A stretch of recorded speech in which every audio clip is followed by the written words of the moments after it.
السلام علیکم ورحمۃ اللہ تعالی وبرکاتہ۔ نحمده ونصلي ونسلم على رسوله الكريم اما بعد فاعوذ باللہ من الشیطان الرجیم بسم اللہ الرحمن الرحیم ان اللہ وملائکته یصلون علی النبی یا ایہا الذین آمنوا صلوا علیہ وسلموا تسلیما اللہم صلی علی سیدنا ومولانا محمد معدن الجود والکرم وآلہ الکرام وابنہ الکریم وبارک وسلم صلاۃ وسلاما علیک یا رسول اللہ صلی اللہ تعالی علیہ وسلم۔ سورہ بقرہ آیت نمبر 7 کی تفسیر ہے۔ اللہ تبارک و تعالی ارشاد فرماتا ہے ختم اللہ علی قلوبہم وعلی سمعہم وعلی ابصارہم غشاوہ ولہم عذاب عظیم۔ اللہ نے ان کے دلوں پر اور کانوں پر مہر کر دی اور ان کی آنکھوں پر گھٹا ٹوپ ہے، یعنی ان کی آنکھوں پر پردہ ہے اور ان کے لیے بڑا عذاب ہے۔ اس آیت کریمہ میں انہی کافروں کے تعلق سے ارشاد فرمایا جا رہا ہے جن کا ذکر اس سے پہلی والی آیت کریمہ میں گزرا کہ بے شک وہ لوگ جن کی قسمت میں کفر ہے، چاہے آپ انہیں ڈرائیں یا نہ ڈرائیں، وہ ایمان لانے والے نہیں ہے۔ کیوں ایمان نہیں لائیں گے؟ کیونکہ اللہ تبارک و تعالیٰ نے ان کے دلوں پر بھی مہر لگا دی ہے، ان کے کانوں پر بھی مہر لگا دی اور ان کی آنکھوں پر پردہ پڑا ہوا ہے، اور ایسے کافروں کے لیے بڑا عذاب ہے۔ اب یہاں پہ ایک لفظ آیا، وہ ہے ختم اللہ۔ ختم کا معنی ہے چھپانا اور مضبوط کرنا اور انتہا کو پہنچنا۔ مہر لگانے کو ختم، مہر لگانا آپ لوگ سمجھ رہے ہوں گے، جس کو ہم اپنی زبان میں سکہ لگانا کہتے ہیں، اسٹامپ لگانا۔ کسی چیز پر اسٹامپ کیوں لگایا جاتا ہے، مہر کیوں لگائی جاتی ہے؟ مہر لگانے کو ختم اس وجہ سے کہتے ہیں کہ اس کی بنیاد پر اندر کی چیز لوگوں کی نگاہوں سے چھپا دی جاتی ہے۔ مثال کے طور پر کسی شخص نے کسی چیز کا پارسل کیا تو اس کو ایک تھیلے میں بھر کر اس پر لاک وغیرہ کی مہر لگا دی، جس سے کہ کوئی اس کو راستے میں کھول نہ سکے، اس پر مہر لگا دی جاتی ہے۔ اور پرانے زمانے میں جو خطوط لکھے جاتے تھے، خط لکھے جاتے تھے، تو اس کو بند کر کے اس کے اوپر بھی مہر لگا دی جاتی تھی، اور اس کا مطلب ہی یہ ہوتا تھا کہ کوئی اس کو کھول نہ سکے اور اس کے اندر کیا ہے وہ اس کو دیکھ نہ سکے۔ اس کا مقصد ہی یہ ہوتا ہے کہ اندر کی چیز چھپی رہے۔ اور یہاں ختم سے مراد مہر لگانا ہے۔ اور دل پر مہر لگانے کا پھر مطلب کیا ہوا؟ دل پر مہر لگانے کا یہ مطلب ہے کہ ان کی سرکشی اس حد تک پہنچ گئی کہ وہ کفر اور گناہوں کو اچھا سمجھنے لگ گئے، ایمان اور اطاعت کو، فرما برداری کو برا سمجھنے لگ گئے، اور کافر سرداروں کی طرف رغبت کرنے لگ گئے اور انبیاء کرام اور اولیاء کرام سے بے رغبتی کرنے لگ گئے۔ اب ان کے دلوں کا حال ایسا ہو گیا کہ نہ ان سے کفر نکل سکتا ہے، نہ ان تک حق جا سکتا، یعنی ان کے دلوں میں سے کفر نکل نہیں سکتا اور ان کے دلوں میں حق بات جا بھی نہیں سکتی ہے۔ جیسے کہ مہر والا پارسل، جس پارسل پر مہر لگا دی جائے، جس کو پیک کرنے کے بعد اس پر نام لکھ دیا جاتا ہے، ایڈریس وغیرہ لکھ دیا جاتا ہے، اور جو پارسل کمپنی ہے وہ اپنا اپنا اسٹامپ لگا دیتی ہے۔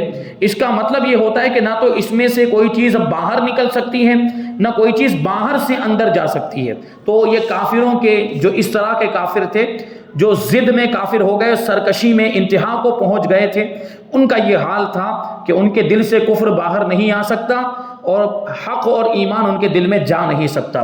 قرآن کریم نے اس حالت کو، کافروں کی اس حالت کو یہاں ختم سے بیان کیا، یعنی مہر لگانے سے بیان کیا، اور اسی کو دوسری جگہ طبع سے بیان کیا ہے۔ اللہ فرماتا ہے طبع اللہ علی قلوبہم، اور طبع اللہ کا معنی ہوتا ہے چھاپنا، کیونکہ مہر بھی ایک طریقے سے چھاپی جاتی ہے۔ اللہ تبارک و تعالیٰ نے ان کے دلوں پر چھاپ لگا دی، یعنی مہر لگا دی، مطلب وہی ہوتا ہے۔ اور تیسری جگہ اس حالت کو اغفال سے بیان کیا، جیسے اللہ فرماتا ہے اغفلنا قلبہ، جس کا معنی ہوتا ہے غافل کرنا، یعنی اللہ نے ان کے دلوں کو غافل کر دیا، مطلب حق سے غافل ہو گئے، ایمان سے دور ہو گئے، اب ایمان اور حق سے ان کا کوئی لینا دینا نہیں ہے۔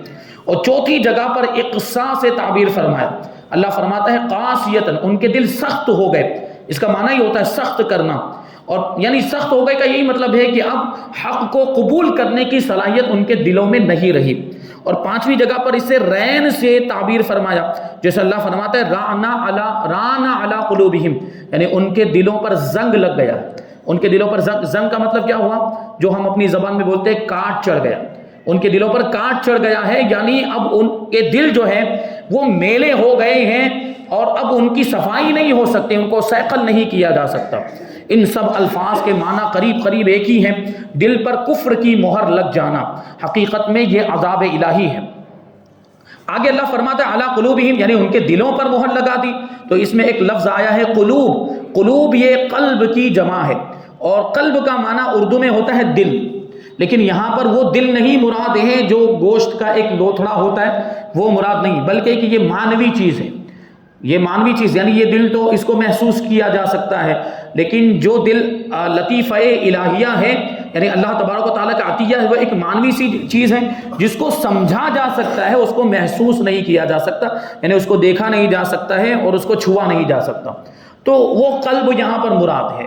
یعنی یہاں پر جو ظاہری دل ہے جو بائیں جانب ہوتا ہے اس پر کوئی مہر لگی ہوئی نہیں ہے، ان کے کفار کے دلوں پر جو ظاہری دل جو گوشت کا لوتھڑا ہوتا ہے اس پر کوئی اسٹامپ لگا ہوا نہیں ہے، تو پھر مہر لگنے کا مطلب کیا ہوا؟ جو مانوی دل ہے، جو لطیفہ الہیہ، جو اللہ کی طرف سے عطا کیا ہوا جو دل ہے اس پر مہر لگی ہے، کیونکہ قبول کرنے نہ کرنے کی صلاحیت اسی کے اندر ہوتی ہے۔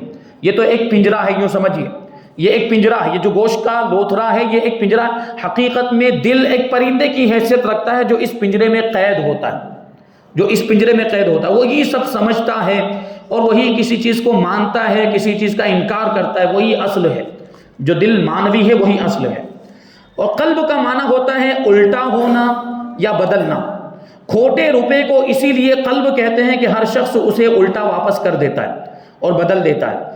دل کو بھی قلب اسی لیے کہتے ہیں کہ وہ بائیں پہلو میں الٹا لٹکا ہوا ہے۔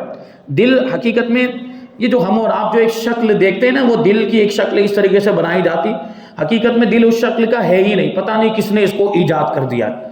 جو دل اس طرح وہ شیپ اس کا بنایا جاتا ہے، اس شیپ میں دل ہوتا ہی نہیں۔ آپ دیکھیں انسان کا دل، اس کا شیپ بالکل الگ ہوتا ہے اور وہ الٹا لٹکا ہوا ہے، یہاں پر الٹا، اس لیے بھی اس کو قلب کہتے ہیں۔ بائیں پہلو میں الٹی جانب یہ الٹا لٹکا ہوا ہے اور اس کا حال ہر وقت بدلتا رہتا ہے۔ اس دل کا حال کبھی متقی بن جاتا ہے، یعنی کبھی خدا سے ڈرنے لگ جاتا ہے، لیکن کبھی بدکار بن جاتا ہے، گناہوں پر جری ہو جاتا ہے، گناہوں کے ارادے آنے لگ جاتے ہیں اسی دل میں، اور کبھی خوش ہو جاتا ہے تو کبھی غمگین ہو جاتا ہے۔ دل کی کیفیت بدلتی رہتی ہے، اور یہ بدلنا ہی قلب کا مطلب یہ ہوتا ہے بدلتے رہنا، تو یہ دل بھی چونکہ بدلتا رہتا ہے اس لیے اس کو قلب کہا جاتا ہے عربی میں، اور اردو میں اس کو ہم دل کہتے ہیں۔ ہماری زبان میں تو قلب اسی گوشت کے لوتھڑے کا نام ہے جو غنچہ یعنی کلی کی شکل کا ہوتا ہے، کلی کی شکل، یعنی وہ گلاب کی کلی کو اگر آپ دیکھیں تو گلاب کی کلی کی کیسی شکل ہوتی ہے؟ بالکل اسی شکل کا ہوتا ہے دل، اور سینے کے بائیں طرف لٹکا ہوا ہے یہ گوشت کا لوتھڑا تو ہمیں نظر آتا ہے۔ روح اسی گوشت میں پیدا ہوتی ہے، روح اسی گوشت میں پیدا ہوتی ہے اور اسی سے شریانوں میں رگوں کے ذریعے ہر عضو میں پہنچ جاتی ہے، یعنی جسم کے اندر جو رگیں ہیں، نسیں ہیں اور باریک باریک نسیں ہیں، ان کے ذریعے سے روح پورے جسم کے اندر پہنچتی ہے۔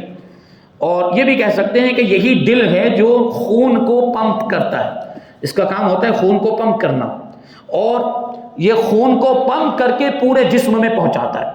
وہ نسوں کے ذریعے سے ہی پورے جسم میں خون پہنچتا ہے، خون کا دوران ہوتا ہے۔ اسی وجہ سے تو اگر کسی کو ہارٹ اٹیک آ جائے، اللہ بچائے، اگر کسی کو ہارٹ اٹیک آ جائے تو انسان کا انتقال ہو جاتا ہے۔ تو ہارٹ اٹیک کا مطلب ہی ہوتا ہے دل کام کرنا بند کر دیتا ہے، یعنی خون کو پمپ کرنا بند کر دیتا ہے، اور جب خون کو پمپ کرنا بند کر دیتا ہے، جسم میں خون نہیں پہنچ پاتا ہے تو پورا جسم بھی کام کرنا بند کر دیتا ہے، یہ کام اس کا ہوتا ہے۔ اور یہی ہر جاندار کی اصل ہے، یہی ہر جاندار کی زندگی کی اصل یہی دل ہے۔ دل زندہ ہے تو جاندار زندہ ہے، دل مر گیا، ہر جاندار کے اندر دل ہوتا ہے۔ دل اگر کام کرنا بند کر دے تو وہ جاندار بھی مردہ ہو جاتا ہے۔ لیکن شریعت میں اس ربانی لطیفے کا نام دل ہے۔ ربانی لطیفے کا مطلب کیا ہوا؟ اللہ کی عطا کردہ چیز، اللہ کا تحفہ، یہ اللہ کا تحفہ ہے۔ یہ ابھی جو میں نے عرض کیا کہ جو گوشت کا لوتھڑا ہے، حقیقت میں وہ دل یہاں پر مراد نہیں ہے، بلکہ اللہ تبارک و تعالیٰ کا یہ عطیہ لطیفہ، یہ اس پنجرے کے اندر جو اصل میں جو مانوی قلب ہے وہ یہاں پر مراد ہے، جس کا تعلق اس گوشت سے ہوتا ہے۔ اسی لطیفے پر انسانیت موقوف ہے اور اسی سے رب کی فرما برداری اور شریعت کی پابندی ہوتی ہے۔ قرآن کریم میں قلب کے اکثر یہی معنی مراد ہوتے ہیں، یعنی جہاں پر بھی قلب کا لفظ آیا ہے تو اس کا یہی مطلب مراد ہوتا ہے معنوی دل. یہ محسوس ہونے والا دل نہیں، یہ گوشت کا ٹکڑا نہیں، بلکہ جو معنوی دل، جو سمجھتا ہے، جو قبول کرتا ہے، جو انکار کرتا ہے، جس کے اندر یہ سب چیزیں ہوتی ہیں، خیالات وغیرہ آتے ہیں، وہ اصل مراد ہے، جو ایک معنی ہے، جو سمجھ میں آنے والی بات ہے. جس طرح کہ اس گوشت کے ساتھ جان قائم ہے، اسی طرح اس لطیفے کے ساتھ ایمان قائم ہے، اس پر الہام الہی ہوتا ہے، اور یہی لطیفہ دلیلوں سے نتیجہ معلوم کرتا ہے. اس کو قرآن کریم نے کہیں پر قلب کہا جیسے لمن کان لہ قلب، اور کہیں پر نفس کہا جیسے ونفس وما سواہا، اور کہیں روح فرمایا جیسے قل الروح من امر ربی. اسی کو حضرت مولانا جامی رحمۃ اللہ تعالی علیہ یوں فرماتے ہیں کہ نیست ای پے کرے مخروطی دل، بلکہ ہست ای قفس توتی دل، گر تو توتی ز قفس نہ شناسی بخدا ناس نئی نہ شناسی. یعنی یہ غنچے کی شکل والا دل، کلی کی شکل والا دل ہے، یہ حقیقت میں توتی دل کا پنجرا ہے. توتی مطلب پرندہ، دل کا جو پرندہ ہے اس کا یہ پنجرا، یہ حقیقت میں دل ہے ہی نہیں، یہ تو گوشت کا ایک ٹکڑا ہے. اس میں جو پرندہ رہتا ہے وہ حقیقت میں دل ہے. اگر تو اس پنجرے اور پرندے میں فرق نہ کر سکے، یہ غور کرنے جیسی بات ہے، اگر تو اس پنجرے اور پرندے میں، طوطی میں فرق نہ کر سکے تو قسم خدا کی تو انسان ہی نہیں ہے. یہ حضرت علامہ جامی رحمۃ اللہ تعالی علیہ فرماتے ہیں کہ دونوں چیزوں میں فرق کرنے کی ضرورت ہے. اردو میں بھی کبھی کبھی دل بولا جاتا ہے، کبھی کبھی یہ لفظ استعمال ہوتا ہے، اور اس کا پھر مطلب یہ گوشت کا ٹکڑا نہیں ہوتا، پھر یہ جو گوشت کا لوتھڑا ہے یہ مراد نہیں. ہم اردو میں بولتے ہیں اور وہ مانوی دل ہی مراد لیتے جس کو محسوس نہیں کیا جا سکتا. جیسے کہتے ہیں کہ فلاں آدمی بڑا دل والا ہے، ہم کہتے ہیں بڑا دل والا ہے، تو اس کا یہ مطلب نہیں، بڑے دل والا تو اس کا یہ مطلب نہیں کہ اس کا دل سائز میں بڑا ہے، اس کا یہ مطلب ہوتا ہے نہیں. بڑا دل والا مطلب مانوی اعتبار سے اس کا دل بڑا ہے، پھر سخاوت کرتا ہے، لوگوں کی مدد کرتا ہے، لوگوں کے ساتھ اچھے سے پیش آتا ہے، غریبوں کی مدد کرتا ہے، تو بڑے دل والے ہونے کا یہ مطلب. تو یہاں پر وہی مانوی دل مراد ہے، یہ گوشت کا لوتھڑا مراد نہیں ہے. وہی کہتے ہیں کہ یہاں دل سے یہی مراد، اور یہی معنی اس آیت میں بھی مراد، یعنی ان کے دل پر جو مہر لگا دی گئی تو گوشت کے لوتھڑے پر مہر نہیں لگائی گئی، بلکہ جو معنوی قلب ہے، جو معنوی دل ہے، اس پر مہر لگائی، کیونکہ حق کو قبول کرنے نہ کرنے کی صلاحیت اسی کے اندر ہوتی یا نہیں ہوتی ہے. تو آیت کا یہ مطلب ہوا کہ وہ دل اللہ کا فضل تھا، اور جو کہ ہر انسان کو ہدایت پر رہنے اور رب کو پہچاننے کے لیے عطا کیا گیا ہے. ہر انسان کو یہ دل اسی لیے دیا گیا کہ اس کے ذریعے سے ہدایت کو قبول کریں، اپنے رب کو پہچانیں.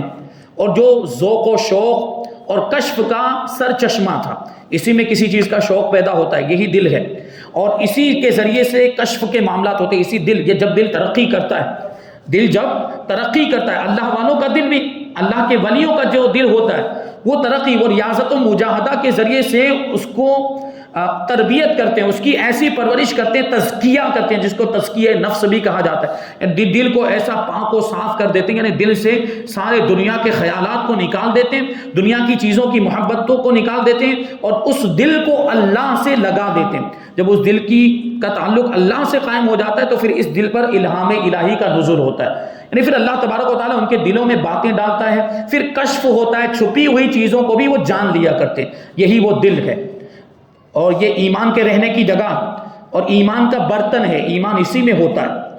جب اس پر ہی کفر کی مہر لگ گئی اور کفر سے وہ اس قدر بھر گیا کہ اس میں ایمان کی جگہ ہی نہ رہی، تو اب ان کے ایمان کی کیا امید کی جا سکتی ہے؟ یعنی یہ جو ایسے کافر جن کا ذکر ہوا، ان کے دلوں میں تو کفر بھرا ہوا ہے اور ایمان کی جگہ ہی نہیں بچی، تو ایمان کہاں سے آ سکتا ہے؟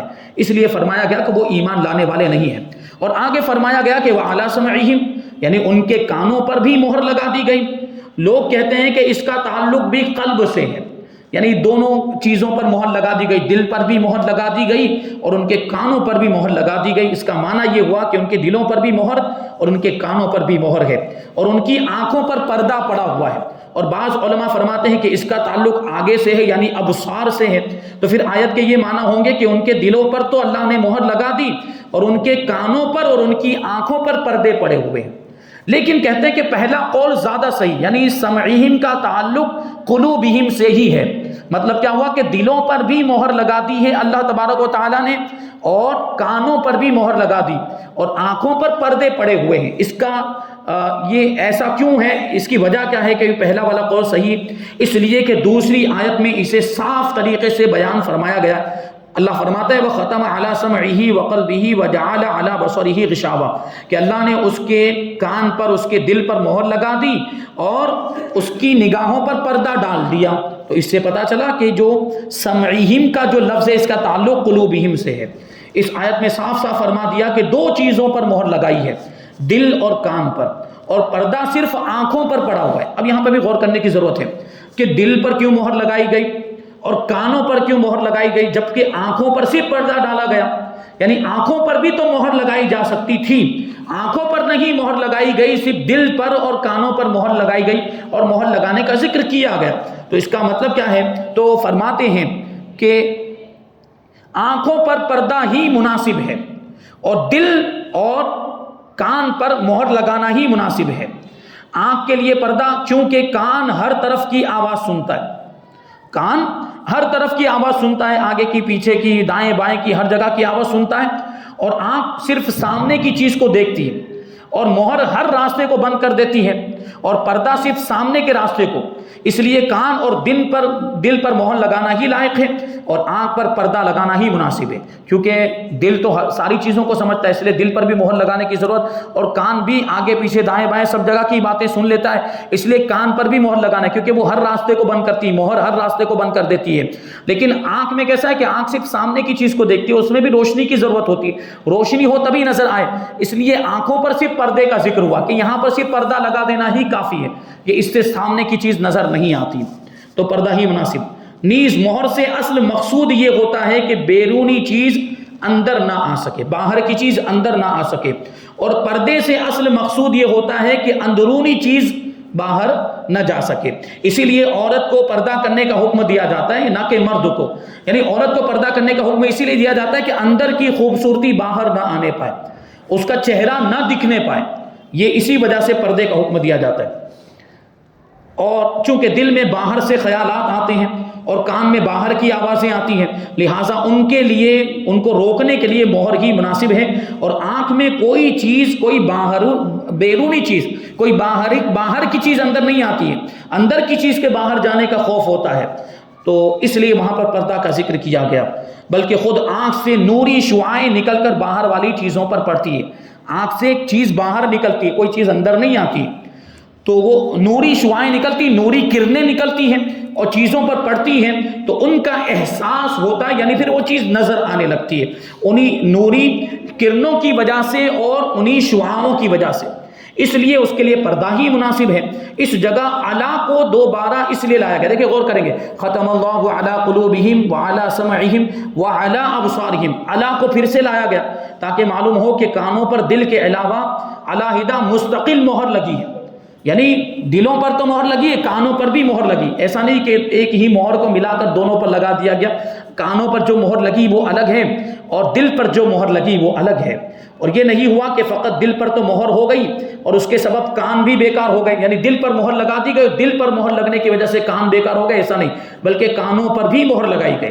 اور کانوں پر مہر لگانے کا مطلب میں پہلے بتا چکا ہوں کہ اس کا کیا مطلب ہوا، اس کا یہ مطلب نہیں کہ وہ بہرے ہو گئے، کانوں پر مہر لگ گئی تو بہرے ہو گئے، نہیں، یہ کان، ظاہری کان تو سلامت ہیں، اور یہاں پر کانوں پر مہر لگنے کا مطلب یہ ہے کہ حق کو قبول کرنے کی صلاحیت ختم کر دی گئی، یعنی یہ سنتے ہیں، ساری باتیں سنتے، رسول پاک صلی اللہ علیہ وسلم کی باتوں کو بھی یہ سنتے، ابو جہل، ابو لہب، عتبہ، شیبہ جیسے کافر حضور پاک صلی اللہ علیہ وسلم کی باتوں کو سنتے تھے، حدیثوں کو سنتے تھے، بلکہ قرآن پاک کو بھی سنتے تھے، لیکن اثر نہیں ہوتا تھا۔ کیوں؟